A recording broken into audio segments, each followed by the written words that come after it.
अस्सलामुअलैकुम नाज़रीन, JN news HD के साथ मैं हूं नाइला भट्टी। नजर डालते हैं आज की अहम खबरों पर। शहदादपुर से JN न्यूज़ के deputy bureau chief Syed Usman Ali की रिपोर्ट के मुताबिक कराची चनेसर गोट काला पुल के रिहायशी लड़के मसमात बसम्मा वल्द शाहिद कुरैशी ने शहदादपुर के रिहायशी नौजवान नज़ाका सोलंगी से पसंद की शादी कर ली। पसंद की शादी करने वाले लड़की बसम्मा कुरैशी ने अपने शोहर के साथ प्रेस कॉन्फ्रेंस करते हुए इल्ज़ाम आयद किया कि मेरे वालिदैन और भाई मेरी मर्ज़ी के ख़िलाफ़ दूसरी जगह रिश्ता करना चाहते थे, जो बात मुझे पसंद नहीं आई और मैंने अपनी रज़ा खुशी से नज़ाका सोलंगी से शादी कर ली, जिसके वजह से मेरे रिश्तेदार जान के दुश्मन बन गए हैं। उन्होंने बताया कि मेरे वालिद शाहिद, चाचू जाहिद, भाई बासित, खालू अमीन और फूफी समीना साइमा मुझे मेरे शोहर नज़ाकत और मेरे ससुरालियों को जान से मारने की धमकियाँ दे रहे हैं। अगर मेरे शोहर और उसके अहल खाना को कुछ भी हुआ तो वो ज़िम्मेदार होंगे।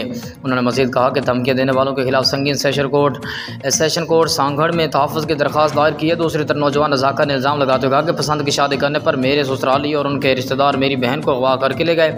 प्रेस कॉन्फ्रेंस करने वाली प्रेमी जोड़े ने IG सिंध समेत पुलिस हुकाम से मुतालबा किया कि धमकी देने वालों के खिलाफ कानूनी कार्रवाई करके हमें तहफ़्फ़ुज़ फराहम किया जाए।